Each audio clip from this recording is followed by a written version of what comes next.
Hello, listeners from the world. This is Minch Walks and Talks. How was your week?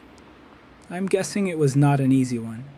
Most of Europe and Korea and the US too, as far as I know, it's been unbearably hot. So I hope everyone made it through without a heat stroke. Like I mentioned last time, I got lucky, so I escaped before it did any real damage to my body. Actually, here's something I picked up while struggling through that heat wave in Paris. Apparently, our bodies can push through daytime heat okay, even when it's elevated, but at night, that's when we're supposed to recover. And one of the conditions for that recovery, turns out, is a room temperature lower than our own body heat. So 36.5 degrees is basically the upper limit for a proper night's sleep. If you can't get below that, apparently, it's a real problem. Small but useful bit of knowledge there. Now, at least when I'm sleeping, I'm somewhere I can actually control the temperature, keep it below body heat. But for a lot of you still without air conditioning, especially the elderly, people who are sick, kids, France, Germany, wherever, I hope you're finding some clever way to survive it. Swimming in a river, hiding out in an air-conditioned McDonald's or a library, whatever works. But look, the heat wasn't the only thing that was brutal. If you're an investor, I think last month was kind of a nightmare. July especially. If you invest in US stocks, you already know. Trump's second term, the whole Iran conflict thing, geopolitical tension everywhere. And on top of that, AI is starting to actually drive the market now. But the market still doesn't quite seem to know how to price that in. So we've all been living through this insane volatility, sort of, with our whole bodies. People investing in the US market probably already got a taste of this back in Trump's first term, and his second term's a year and a half in now, so you're at least somewhat used to it. But recently, retail investors in the Korean market got hit with something we've never seen before. The memory chip bottleneck thing got a lot of attention. Korea supplies, about half the world's memory chips. Samsung, SK Hynix. So Korean stocks hit an all-time high. The Kospi index actually touched 9,000, which we never even imagined it to happen. And then, within a month, basically cut in half, which is something not easy but painful for a lot of people to take, including myself, I guess. And like every disaster, right? The people who take the real damage, the damage that's hard to recover from, it's always individuals.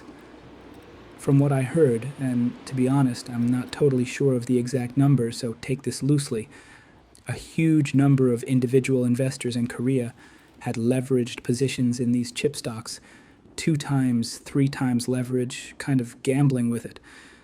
A lot of them probably lost more than half their principal. In the worst cases, once they couldn't borrow anymore to keep the position going, the bank hit them with a margin call, forced liquidation. I don't know how big the ripple effect will end up being, but even if it doesn't make it into a Korean history textbook, it's probably going into some university's economics textbook somewhere. Actually, there's a specific story behind why this crash happened. A 25-year-old former OpenAI researcher named Leopold Aschenbrenner ran an AI-focused hedge fund called Situational Awareness, leveraged 4 times over on positions including SK Hynix. When the sell-off hit, his prime brokers, Goldman Sachs, JP Morgan, Bank of America, hit him with margin calls, and he was forced to sell his entire public stock portfolio to Citadel at a discount almost overnight. And the thing is, his fund was literally named Situational Awareness. He might have had plenty of awareness about the AI-driven future. What he didn't have, apparently, was awareness of his own situation. This next part, I'm a little careful bringing up, but there's this expression in Korean, going to the Han River. If you've been to Seoul, you know it. That huge, beautiful river running between Gangnam, the new, modern side of Seoul, and Gangbuk, the old city of Seoul. That's the Han River. And the phrase is a dark way of saying someone jumped, ended their life, off one of the bridges. And it's true that every time there's been a financial crisis, you see that phrase show up in the news. 1997, when Korea went through the IMF crisis. 2008, Lehman Brothers, the whole subprime thing. I'd guess the police stations along the river are probably a little more on edge lately. I've heard, and again, take this loosely, I'm not sure of the exact number, that in Yeouido, what people call Korea's Wall Street, the number of fund managers and traders who lost more than 90% of their assets runs into the hundreds of thousands, and if you count their families too, that number could climb towards something like 1 million people facing something close to bankruptcy. If that's even close to true, this isn't exactly a small problem. I've never even tried leveraged trading or futures, anything like that. And look, I'm an investor, but I'm not a trader. All the money I invest is cash I actually earned through work. So even though last month that extreme volatility was rough, it wasn't something I couldn't handle. But even so, a lot of thoughts went through my head. Watching a 4-figure chunk of assets disappear overnight, and seeing within a matter of weeks share prices back at levels I hadn't seen in 3 years, honestly, that didn't sit well with me. And it was especially hard given that I'm sort of in, I guess you'd call it a sabbatical year right now. But getting through those weeks, I think I actually landed on something. So that's what I want to talk about today. So, at some point, for people like me, people chasing this idea or purpose of financial freedom, investing, stock investing especially, kind of stopped being optional, I think. It became something you almost can't not do. Even people in their 20s, apparently, are really into investing these days. It's not really a topic I bring up with friends much, so I can't say for sure, but from the general vibe, it feels like a lot of people in their 30s and 40s are pretty deep into it too. And obviously, this isn't just my field. Across most industries, the whole idea of a stable job is sort of disappearing. Even in culture and the arts. It's not just people competing with people anymore. Now we're competing with AI, with robots too. It's not exactly an easy world to live in. My labor income basically can't keep up with inflation anymore. So whether I like it or not, I end up doing financial investing. And look, I'm an artist, a creator by trade. People in my field aren't exactly known for being financially savvy. We're kind of the type who don't prioritize making money in the first place. Although, I guess you could also say, in the past, people like us didn't really need to invest. There used to be ways to just live off labor income, sort of. What used to be true just isn't anymore, I guess. At least in countries that were growing fast. I don't really remember it myself, I was too young, but apparently in Korea, in the 70s, 80s, if you put money in a savings account, the interest was over 20%. Obviously, this isn't the story for everyone watching this, but at least in Korea, through the 70s, 80s, even into the 90s, the growth was just insane. Speed and scale, both. Rice paddies turned into factories, mountains disappeared, highways got laid down, apartment complexes went up. Household income grew kind of exponentially during that whole boom. People who used to be poor, suddenly they had a car, a house, some of them got genuinely rich. So my parents' generation, they basically never had to worry about job security. Back then, Korea was a state-led planned economy, and to be honest, with all the corruption, the collusion between politics and business, the stock market wasn't exactly something you could trust.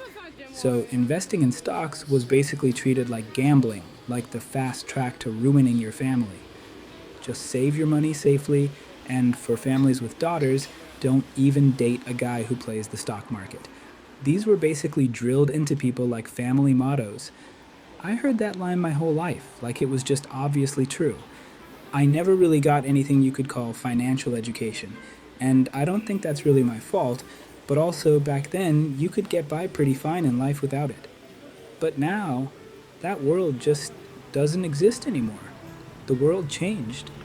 And after that, investing stopped being a choice and became something closer to mandatory. And it's not exactly a fair game either. The market kind of rides on the whims of Wall Street, of the ultra-wealthy, even political families, apparently. Back when I didn't understand economics, how the commodities or stock markets actually work, how something like the Fed's interest rate decisions actually move things, or how that plays into the geopolitical balance between oil producing and oil consuming countries, back then, I thought politics was the biggest force moving the world. But once I started looking at things through an investor's lens, I started seeing it differently.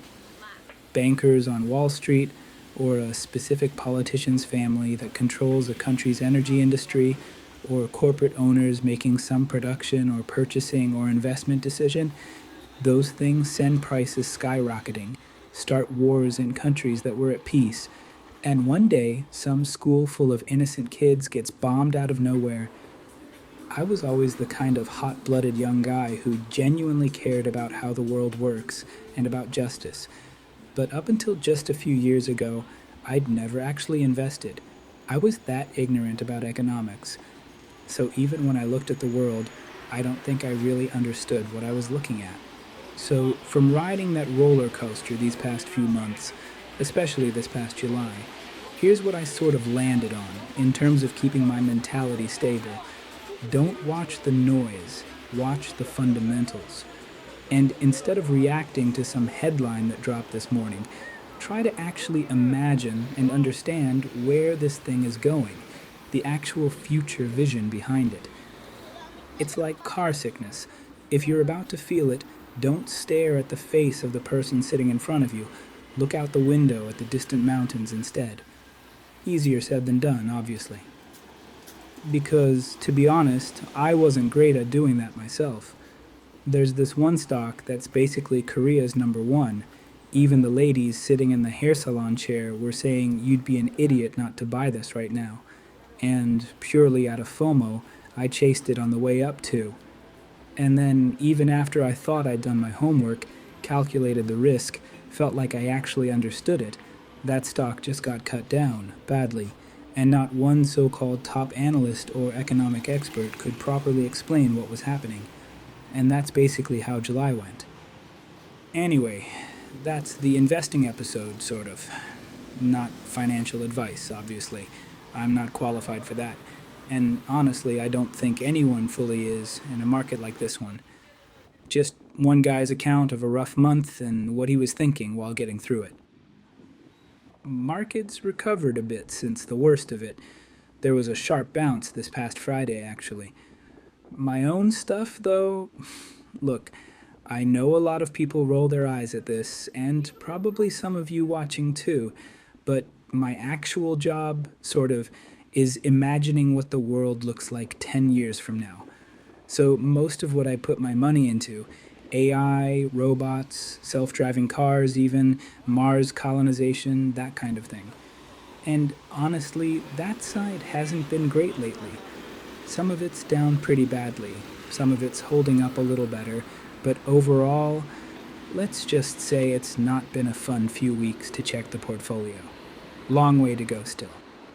So, after weeks of riding that roller coaster, watching myself get anxious, get frustrated, sort of observing my own reactions from the outside, there's this guy I follow, doesn't really matter who, and something he said just kind of clicked for me. But thinking about it more, I guess, okay, so what did I actually feel going through this whole crazy downturn, riding that roller coaster like that? That's the thing. That's really what it was. It's not about whether your judgment was right or wrong. What matters is whether you can survive long enough to prove that you are right.